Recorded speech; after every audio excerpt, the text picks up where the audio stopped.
Hey all, it is Tirza. I made a post today in the Carnivore Quest Facebook group, and I figured that meant it warranted a update. Um, so anyway, I realized some of my Carnivore Quest friends have started to follow me. So I guess I should start with my very old opening, which is, hi, my name is Tirza. I'm from Philadelphia. I weighed at my heaviest weight ever, 330 pounds. I have had a weight problem since I was about, I would say, 10 years old. Um, Overweight, not obese. Um, what we considered obese back then because it wasn't as common, I guess. I mean, it was getting there because it was the 80s and 90s. And by the time I was 14, ninth grade, I weighed 220 pounds. And ever since then, I have been yo-yoing like a mofo since 14. I even saw the lowest weight I ever saw in my entire life was my junior year of high school, 17 years old. I had gotten down to 142, and my doctor thought I had an eating D. Um, I definitely did, but it wasn't as extreme because I just didn't realize. I was just so happy that I was losing weight. And it's funny because for my height, I'm 5'6", but actually I was closer to 5'7" at one point. I was 5'6" and 3/4, but I have lost that 3/4 of an inch at this point. I'm just 5'6". 142 is actually in the middle of a normal BMI for my height, like the high middle, but I looked emaciated. So, weight just doesn't sit the same on everybody. I did always still like have a pooch though on my belly. And despite being 142, I was a size 9. Although I would say like a 90 size 9 is probably like a size 6 now. So it was great. And it was a tight size 9. Like it wasn't loose. It was tight. And most brands it was a 10. So whatever. Anyway, up and down, up and down. My highest weight ever was actually at a surgery consult for a vertical sleeve gastrectomy. And that was the 330 pounds was at a bariatric surgeon's office. I saw that on the scale, which means I probably weighed more at home because for some reason, doctor's office scales, I'm always like 1 or 2 pounds less. I don't know. Anyway, I went on a pre-op diet because I already knew I had a very fatty liver and I needed to have as safe a surgery as I could. My BMI was well over 50, and that makes the surgery much more dangerous. So I did a pre-op diet for about 6 weeks, and I went from 330 to 294 the date of my surgery, which was January 2012. So we are now 14 years post-op at this point. And in 11 months, I'm sorry, my chapstick. In 11 months, I got down to 165, which was kind of a cool number because it meant I lost half of the body weight I started with. So I weighed 165 pounds and I had lost 165 pounds. We went to Disney World at that 11 months, after the 11 months, and I went off plan while I was there and I gained like 15 pounds. And then that started the yo-yoing again. And then I was up and down, up and down, up and down. The highest I ever rebounded to, so the 330 was my absolute highest. The highest I ever got to after that was 304.6. I did keto and got down to like 155.6. But before the keto thing, I was going up and down, up and down. The lowest I got to was like 250. I would get to 250 and then I'd bounce up to 290, 250 to 290. Then 230, 290. I did Weight Watchers, all the different diets. I've been doing all the diets since I was 10 years old. And then I found keto and I got down to 155.6, which actually was the Atkins induction phase. And I had had a lot of success on that before I had done that, but I was scared ishless because they would always tell you if you did it for more than 2 weeks, it was going to make you croak. And I would always do it for more than 2 weeks because as soon as I started to add carbs back, even then as a young person, I was in my early 20s when I did Atkins, I would gain weight after I wasn't in the induction phase.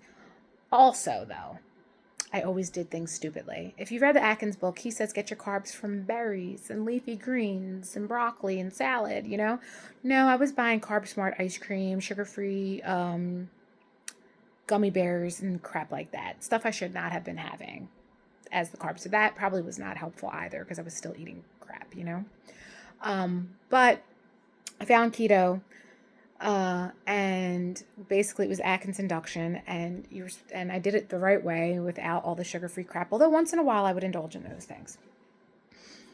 But through trial and error, I learned that certain things I cannot have a swap for because it'll just become the real thing.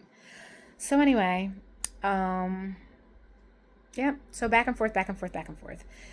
In the last 5 years, I would say I have been between a keto and carnivore diet spectrum, somewhere between keto and carnivore, except for when I fall off the rails, and then I am in just total, I was told to say hinge mode, compulsive hinge all day long, from probably 8 o'clock in the morning to about 7 o'clock at night. I'm not generally a night eater.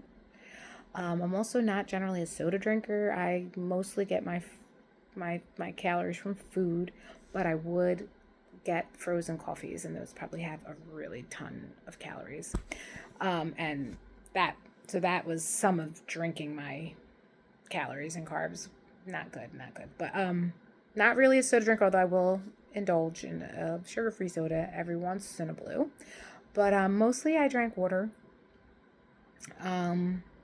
So I was big off of the food. I mean, I don't think people realize how I throw down. Even after sleeve surgery, now I've been sick and I haven't been able to eat like that. I can't. It's almost like I have sleeve surgery from month 1, maybe, all over again. It's really crappy. But anyway, I've been mostly, if you add in on plan and off plan, see, the problem is when I'm off, I can gain a lot of weight really, really, really, really, really fast. Like one time I gained 90 pounds in 3 months. 90 pounds in 3 months, yes. That is not healthy. That is not good for you. So anyway, I've been feeling unwell, and I've been very woe is me. I haven't really been able to exercise except for my typical walking that I do, which is quite a bit to go to my child's school and to go to my job back and forth. But none of my other exercising. I do like a 10-minute dumbbell routine at least 4 times a week, and I alternate between my arms and my legs. It's very mild. It's only 10 minutes. And I do my mini trampoline, which can range from just health bouncing, or it can be full on free YouTube routines. Routines that I can find on YouTube. And I can spend anywhere from 15 minutes a day on that trampoline to an hour. It really all depends. And I do that, or I was doing that every single day on top of the walking I was already doing. I haven't done any of that in about a week at this point. And I do notice a difference in my mood when I don't do the trampoline. I also notice a difference in what I believe might be lymphedema or lymphedema. I always get them confused. I'm thinking that I'm not moving lymph well when I'm not doing it, because I will get like this tightness in my arms and my legs where they feel like they're swollen and the skin is stretching, and I have pins and needles, and I look at my legs and they, for the most part, kind of look a little normal. But then when I go back and do the trampolining, that tends to go away if I'm consistent with it. So that's that. So now I've been, what was me, feeling sorry for myself, going to the store, seeing all the Valentine's crap, and already the Easter stuff's been out for a month, yada yada. My daughter's 21st birthday was coming up. I always do this ravioli, sausage, and sometimes meatballs, garlic bread, whatever. That's like the birthday tradition for us, for me and my kids, and whatever cake. And I usually do not partake. I don't, because I'm usually always on a diet when there's a special occasion on. I shouldn't really, it shouldn't be a diet. It should be a way of life. And it usually is. Like I said, I'm up and down like crazy, but I am more on plan throughout the year. If you put how many months I'm on plan and how many I'm off, I'm way more on than I'm off. It's just that when I'm off, I do severe damage. And I believe that's part of the reason why my body's so destroyed, because I can put on so much weight in such a fast period of time. So anyway, I've said that like 15 times already, and I'm already like way over. So Yeah, so I hit my lowest weight this go round, 155.6, which makes me 2.6 pounds of, I'm sorry, 156.6, right? Yes, which made me 2.6 pounds above my lowest and about a pound above the lowest I've ever seen since my adulthood out of high school. And sure enough, just this not feeling good, all this stuff. I started the first day with buying a whole 2 things of cheese and Asiago and a extra sharp provolone and some pepperoni and some artisanal, I guess you'll say, Italian meats. It's like a lot of money for a small packet with some like special salami and hot capago, things like that in it. And I ate that the first day, and that was like my treat, okay? And then the second day I got that, and then I started making keto ice cream with protein powder in it. And then by day 3, 4, and 5, I was eating 3 pints of real ice cream, 2 donuts, chocolate bars. Yeah, not actually eating any actual food because I was just eating junk like all day long. But on my daughter's birthday, my uncle passed away, and that was really sad. And so I treated myself with some more cake, lots of cake, but I also ate some of the ravioli and sausage and meatballs. Yeah. So, needless to say, 2 of the days I was technically still keto, but it was suboptimal and it was way too much food. And I gained 18.8 pounds in those 5 days, so 19 pounds in 5 days. I didn't make me feel any better. If anything, now I've had a headache that's here and in the base of my neck that is excruciating. I've had that for 2 days.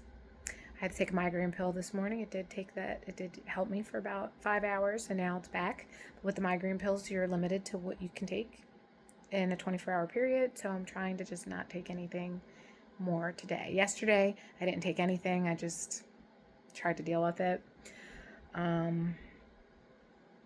And my back is hurting. So all it did was give me more problems on top of the problems I was already having. So that seems really pointless, right? Plus I gained 18.8 pounds. Now, yesterday I went back to a normal routine. Actually, I didn't really eat a whole bunch. I had a fatty coffee and I had a yogurt, like two portion sizes of Greek yogurt with a scoop of protein powder, and that's all I had for the day. And I drank water. I think I also had a chai tea with some heavy whipping cream in it. And that was it. And I'm actually already down 6.8 pounds from the day before. So I gained 18.8, then dropped 6.8. And so now I'm 12 pounds more than what I was on the first.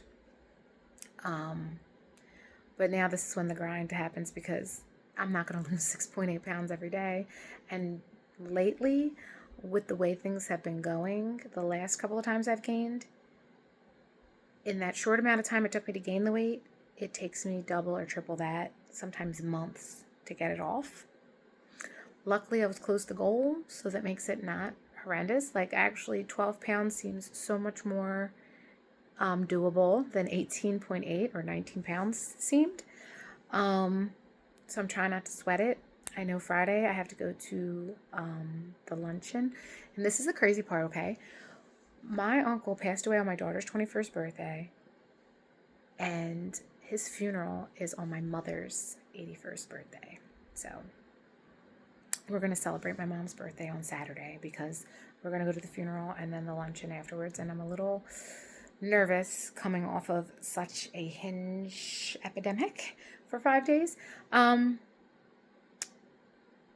that I won't be able to control myself, or even if I eat well there, I'll come home and do damage. So I'm hoping that is not the case. Um, yeah, I'm hoping that's not the case. I hope I can just go there and pray for my uncle's soul. He was a sweet, great guy. My aunt and my uncle were adorable. He was a really, really tall, 6'5" or something, Irish guy. And my aunt would call him Giuseppe. And my Aunt Eva is like 4'10". They were so cute, and they really loved each other, and they never had any kids or anything. They have nieces and nephews, I believe, on his side. I never really met them. And then they have my brothers and my cousin and my two cousins, a female cousin and a male cousin. And they were amazing with us, like just so good. They would have been amazing parents because they were great with kids. Even with my own kids, like my uncle had dementia, and when we visited him in the summer, he took my son Abraham, who was 8 still at the time, and brought him around, and was playing with him and talking to him, and they ate pretzels together.